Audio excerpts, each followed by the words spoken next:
اللہ فرماتے ہیں و اما من اوتے یا کتاب وارا ظاہری، اور جس کو بھی دیا جائے گا اس کا اعمال نامہ اس کے پیٹھ پیچھے، فسوف یدعو صبورا، وہ ان قریب موت کو پکارے گا، و یصلی سعیرا، اور بھڑکتی ہوئی آگ میں ڈالا جائے گا۔ کیوں؟ انہ کان فی اہلہ مسرورا، اس سے پہلے یہ اپنے گھر والوں میں بڑا مگن رہتا تھا۔ انہ ظن ان یحور، وہ سمجھتا تھا کہ اسے دوبارہ نہیں اٹھنا، بلا ہاں کیوں نہیں، ان ربہ کان بہ بصیرا، بے شک اس کا رب اسے دیکھ رہا تھا۔ اور جس کا نامہ اعمال اس کے پیچھے سے یعنی اس کے بندھے ہوئے ہاتھوں میں پکڑا دیا جائے گا۔ اس کا کیا مطلب ہے؟ ان الفاظ سے یہ بات آپ نکلتے ہے کہ اس کے دونوں ہاتھ مجرموں کی طرح پیچھے بندھے ہوئے ہوں گے۔ سورہ الحقہ میں اللہ تعالیٰ نے اس کی تفسیر بتائی ہے کہ مجرموں کے نامہ اعمال ان کے بائیں ہاتھ میں پکڑائے جائیں گے۔ یہاں مزید وضاحت کر دی کہ سامنے سے دیے جانے کے بجائے یہ پیچھے ان کو پکڑا دیے جائیں گے، کیونکہ ان کے ہاتھ بندھے ہوئے ہوں گے اور ان کو وہ نامہ اعمال پیچھے سے پکڑائے جائیں گے۔ تو وہ جلد ہی موت کی دہائی دے گا اور دوزخ میں جا پڑے گا۔ یہ الفاظ بظاہر موت کی دہائی دے سے پہلے آنے چاہیے تھے، لیکن بلاغت کے تقاضے سے مسبب کو سبب پر مقدم کر دیا ہے تاکہ یہ فاسوف یحاسب حسابا یسیرا کے بالمقابل آ جائے۔ اللہ فرماتے ہیں اور یہ اپنے لوگوں میں مگن رہا، اس کا خیال تھا کہ اسے ہرگز کہیں پلٹ کر نہیں جانا۔ ہاں کیوں نہیں، اسے ضرور پلٹ کر جانا ہے، اس لیے کہ اس کا پروردگار تو اسے دیکھ رہا تھا۔ اللہ ہر وقت انسان کے ساتھ موجود ہے، اللہ ہر وقت دیکھ رہا ہے۔ اللہ فرماتے ہیں دائیں بائیں دو فرشتے بھی بیٹھے ہوئے ہیں ریکارڈ لکھنے کے لیے، لیکن اللہ بھی موجود ہے۔ اللہ کس طرح موجود ہے؟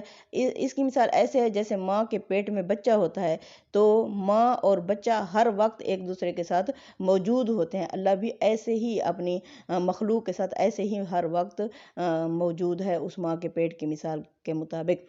اللہ فرماتے ہیں آگے آیت نمبر 16 میں فلا اقسم بالشفق، اس لیے یہ بات نہیں میں شفق کو گواہی میں پیش کرتا ہوں۔ شفق یعنی یہ بات نہیں کہ دنیا میں تمہیں ڈھیل ملی ہوئی ہے تو اب یہی رہ جاؤ گے۔ واللیل وما وسق، اور رات کی جب وہ چھا جائے، والقمر اذا اتسق، اور چاند کی جب وہ پورا یعنی روشن 14ویں کا چاند بن جائے۔ لا ترکبن طبقا عن طبق، بے شک تمہیں ایک حالت سے دوسری حالت میں پلٹنا ہے۔ اس لیے یہ بات نہیں کہ میں شفق کو گواہی میں پیش کرتا ہوں اور رات کو اور اس کے آگے آیت نمبر 16 میں اللہ فرماتے ہیں فلا اقسم بالشفق واللیل وما وسق والقمر اذا اتسق لترکبن طبقا عن طبق، یعنی یہ بات اس لیے نہیں میں شفق کو گواہی کے طور پر پیش کرتا ہوں اور رات کو جو اس کو یعنی سمیٹ لے، اور چاند جب وہ روشن ہو جائے، بے شک یعنی پورا ہو جائے اپنے پروردگار کے حضور میں پیشی کے لیے، تم بھی درجہ بدرجہ لازماً اسی طرح اوپر چڑھو گے۔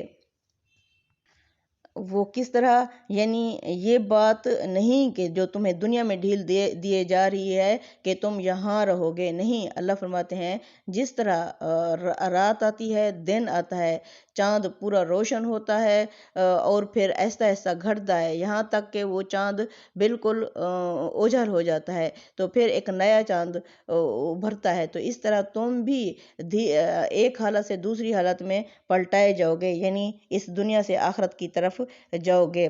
یعنی جس طرح شفق کی سرخی بتدریج رات کے اندھیرے میں تبدیل ہو جاتی ہے اور وہ آہستہ آہستہ ہر چیز کو اپنے دامن میں سمیٹ لیتا ہے، اور جس طرح پہلی تاریخوں کا چاند درجہ بدرجہ ماہ کامل بن جاتا ہے، اسی طرح تمہاری یہ دنیا بھی بتدریج آگے بڑھتی ہوئی ایک دن قیامت کی منزل تک پہنچ جائے گی اور تم اپنے پروردگار کے حضور میں پیش ہو جاؤ گے۔ آگے اللہ فرماتے ہیں آیت نمبر 20 میں فَمَا لَهُمْ لَا يُؤْمِنُونَ، سو انہیں کیا ہو گیا ہے، یہ کیوں نہیں مانتے، یعنی یہ کیوں ایمان نہیں لاتے۔ اتنی واضح کلیئر باتیں سمجھنے کے باوجود وَإِذَا قُرِئَ عَلَيْهِمُ الْقُرْآنُ، جب قرآن پڑھا جاتا ہے ان کے سامنے، لا یسجدون، جو یہ سجدہ ریز کیوں نہیں ہوتے، بل الذین کفروا یکذبون، بلکہ تعجب ہے کہ یہ منکر الٹا جھٹلا رہے ہیں، بلکہ وہ لوگ جو کافر ہیں وہ تو جھٹلانے میں لگے ہوئے ہیں۔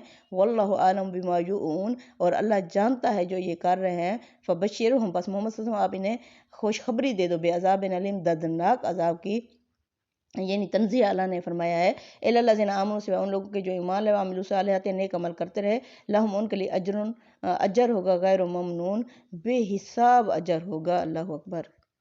یعنی اللہ فرماتے ہیں اتنی عظیم کتاب سننے کے باوجود یہ سجدہ ریز کیوں نہیں ہوتے، جبکہ دنیا کی ہر چیز اللہ کو سجدہ کر رہی ہے۔ اللہ فرماتے ہیں بلکہ انہوں نے جھوٹ کو اپنی غذا بنا لیا ہے، فوراً ہی جھٹلا دیتے ہیں۔ اللہ جانتا ہے جو یہ کر رہے ہیں، یہ نہ سمجھے کہ ایسے ہی چھوڑ دیے جائیں گے۔ اللہ اب انہیں فرماتے ہیں کہ محمد صلی اللہ علیہ وسلم انہیں خوشخبری دے دو دردناک عذاب کی، یعنی اللہ طنز کر رہے ہیں کہ ان کے لیے خوشخبری یہی ہے سوائے ان لوگوں کے اس سے مستثنا، یعنی آزاد کون ہوں گے، بچ کون جائیں گے؟ وہ جو ایمان لائے، اب یعنی غیب پر ایمان، سارا ایمان لائے اور ساتھ ہی نیک عمال بھی کرتے رہے، ان کے لیے بے حساب اجر ہوگا جس کا کوئی حساب ہی نہیں ہوگا۔ اللہ اکبر۔ صدق اللہ العظیم۔ تقبل منا انک انت السمیع العلیم۔